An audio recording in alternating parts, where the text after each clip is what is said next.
Part whole gap argument against Benatar's antinatalism. David Benatar is known for his argument for antinatalism, the moral view that we should not bring people into existence. His fundamental asymmetry of values took the spotlight in the academic literature on antinatalism. In this short essay, I will try to recount one objection that I see as quite strong and compelling. The upshot of the objection is that Benatar's asymmetry cannot explain four basic asymmetries in our moral intuitions, so it cannot be used in an argument for antinatalism. This essay is heavily based on a paper by Fumitake Yoshizawa, but modified. If you're interested, I strongly recommend checking out his work. Yoshizawa created a very nice and complex argument.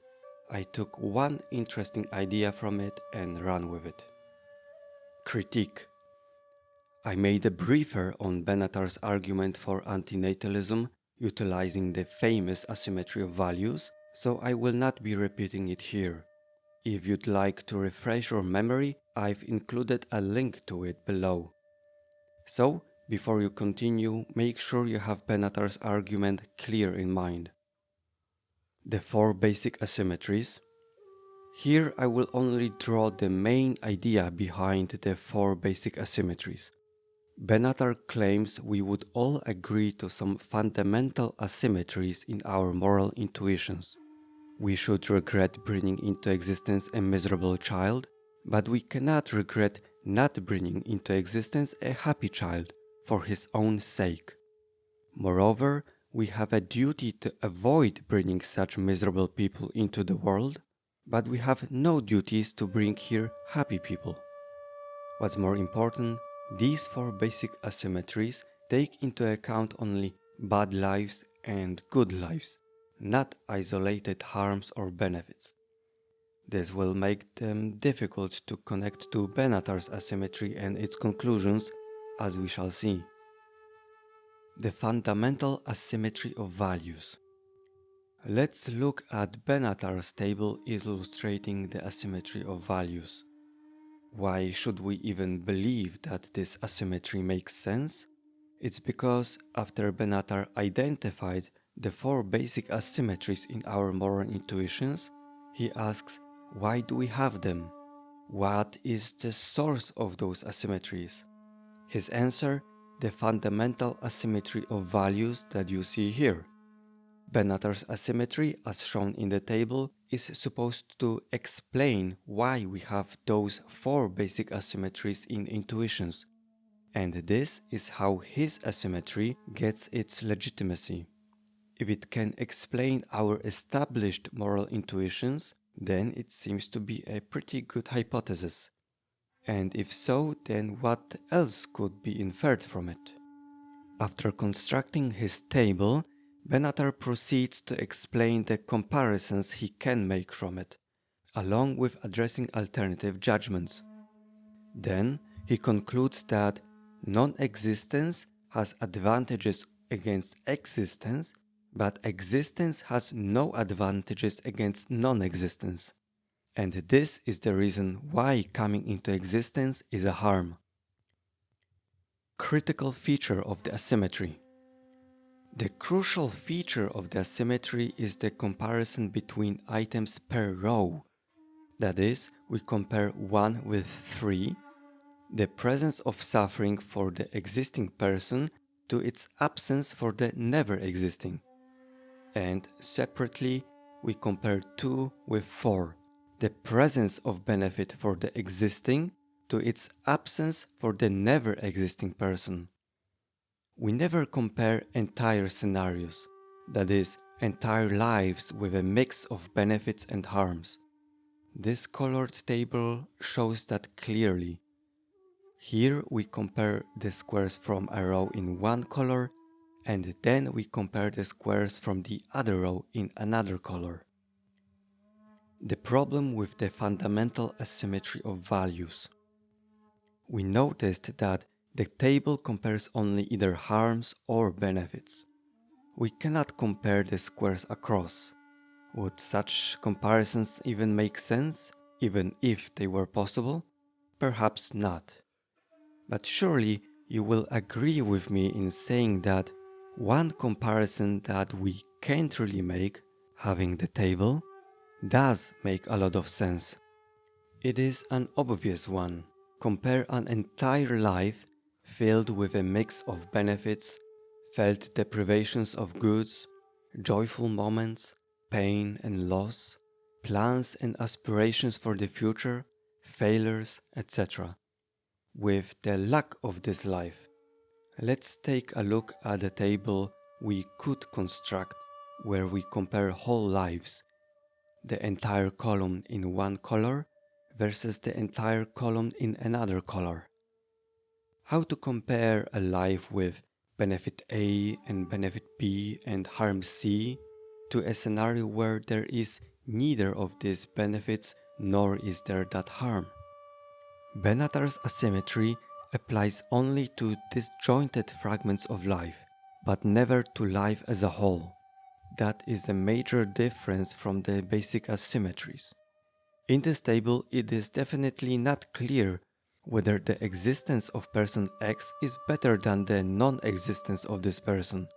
Maybe good plus bad on the left side is enough to at least make procreation permissible? The problem is, it's not clear how to evaluate the whole merely by looking at parts torn out of context.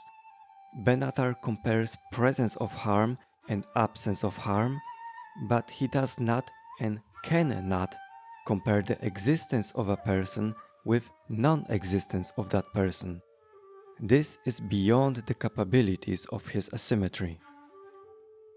The asymmetry of procreational duties in detail. Let's zoom in on a case where Benatar tries to explain one specific pair of intuitions, what he calls the asymmetry of procreational duties, by utilizing his own fundamental asymmetry of values. The reason why we think that there is a duty not to bring suffering people into existence is that the presence of this suffering would be bad for the sufferers, and that the absence of the suffering is good, even though there is nobody to enjoy the absence of suffering. In contrast to this, we think that there is no duty to bring happy people into existence, because while their pleasure would be good for them, its absence would not be bad for them, given that there would be nobody who would be deprived of it. When we look closely, we see a disconnect. Benatar compares fragments of life, such as suffering would be bad and pleasure would be good. This comparison comes straight from his fundamental asymmetry. He compares suffering and pleasure, which are solitary parts of life. But then there is a switch in comparisons of duties, where he says a duty not to bring suffering people into existence and no duty to bring happy people into existence. This pair of duties is about life as a whole. There is no logical move from suffering to suffering people, understood as people whose life is really miserable. And there is no move from pleasure to happy people, understood as people whose life is exceptionally joyful. Benatar's asymmetry of values, being limited to isolated fragments of life, cannot be used to evaluate whole lives. In other words, Benatar's fundamental asymmetry of values does not explain the four basic asymmetries, such as the one from above, the asymmetry of procreational duties. Why? Well, Benatar's asymmetry is comparing only fragmentary benefits and harms, whereas the basic asymmetries, such as the one here, are intuitions about whole lives. But as we said before, the very reason for believing that Benatar's fundamental asymmetry is correct and valid was that it was supposed to be the best explanation for the four basic asymmetries in our moral intuitions. But it's not. so it loses all legitimacy. There is no reason to take Benatar's asymmetry seriously, and it cannot be used to make his argument for antinatalism. Comparisons of entire lives. To compare whole lives, we could construct a different table, such as this one. This table, however, compares only miserable lives or happy lives, so it fits very well with the four basic asymmetries. Based on this table, we can easily arrive at the conclusion that we have a duty not to bring into existence miserable people, even though we have no duty to bring happy people into existence. But this is, of course, the asymmetry of procreational duties. We already have it, so to speak, and Benatar's asymmetry isn't needed. Julio Cabrera makes a similar observation that it's quite uncontroversial that for us, existing people, the absence of pain is better than the presence of pain. Seems reasonable. But it definitely is not straightforward to say that the absence of pain obtained by not existing is better than existing with that pain present. It is because we pay a hefty price for the lack of that pain. We don't exist at all. The price is that we're losing all the benefits, all the goods, and our lives by not existing just to avoid that harm. Here, Cabrera tries to introduce a comparison of whole lives that contain both goods and bads. So, looking at only harms or only benefits is misleading. Now, one could object that since coming into existence is a serious harm, Benatar's conclusion would be justified. But the asymmetry of values does not establish the serious part at all. It comes only later in the argumentation. How to even evaluate a whole life? How to tell whether a life is miserable or happy? This is an interesting problem. Whatever the methods we devise, Benatar's asymmetry of values isn't straightforwardly applicable. Conclusion and summary. Let's summarize all of that. Benatar invokes four basic asymmetries that seem rather uncontroversial, but they compare only lives that are totally miserable or overwhelmingly happy. Then, Benatar constructs a table where he compares isolated benefits and isolated harms to a scenario where there is no person who would be benefited or harmed. This table cannot compare the existence of normal life with a complex mix of goods and bads to the absence of this life.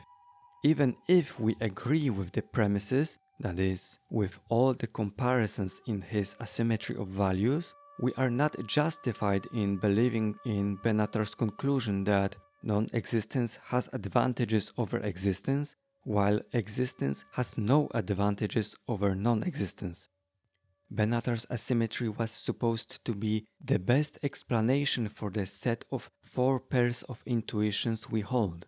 But because it compares only isolated aspects, negative or positive, in a life, it cannot function as an explanation of whole lives. So, his fundamental asymmetry of values cannot explain those four pairs of moral intuitions. And because of this, Benatar's fundamental asymmetry of values loses its legitimacy, and thus it cannot be used to argue for his antinatalist claim that we have a duty not to bring sentient beings into existence. This is a major blow to Benatar's asymmetry, as it doesn't attack specific claims made by him, but uncovers a fundamental flaw in the logical structure of the argument.